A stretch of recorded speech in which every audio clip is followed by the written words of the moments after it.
Les agriculteurs de l'ouest du Kenya déplorent des pertes en raison de précipitations anormalement abondantes liées au phénomène climatique El Niño qui provoque des inondations dans les fermes. Le département météorologique avait annoncé dans ses prévisions pluviométriques à long terme que les régions productrices auraient des niveaux de pluie proches de la normale et avait conseillé aux agriculteurs de profiter de cette météo favorable. Isaac Mugenda patauge dans sa ferme inondée à Kitale, dans l'ouest du Kenya, alors qu'il inspecte les dégâts causés par des précipitations anormalement abondantes en cette saison.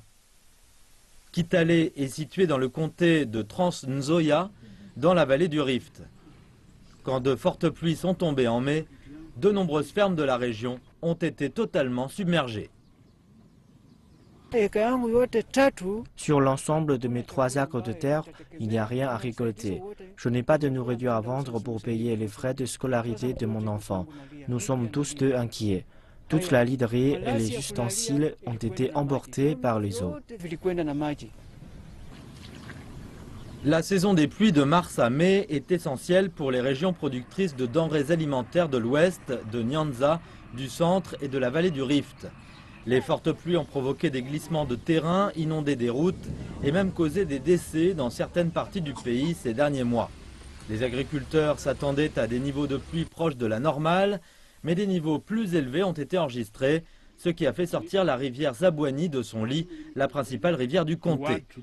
Plus de 600 acres de terres agricoles du comté ont été affectés, menaçant les réserves alimentaires du Kenya. Les pluies ont provoqué le déplacement de plus de 1000 familles.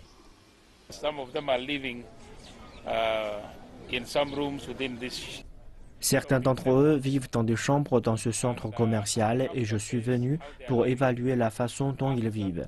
Nous les avons placés ici, nous avons répondu à leurs besoins de base pour les maintenir en vie avec des matelas, des aliments, des ustensiles, etc.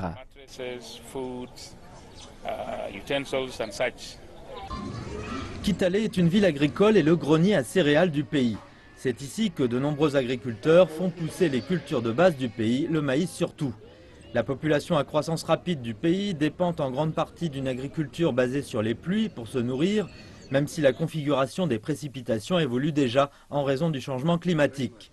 Pour éviter à l'avenir des inondations similaires, l'administration du comté travaille sur des plans pour construire des digues et creuser des tranchées.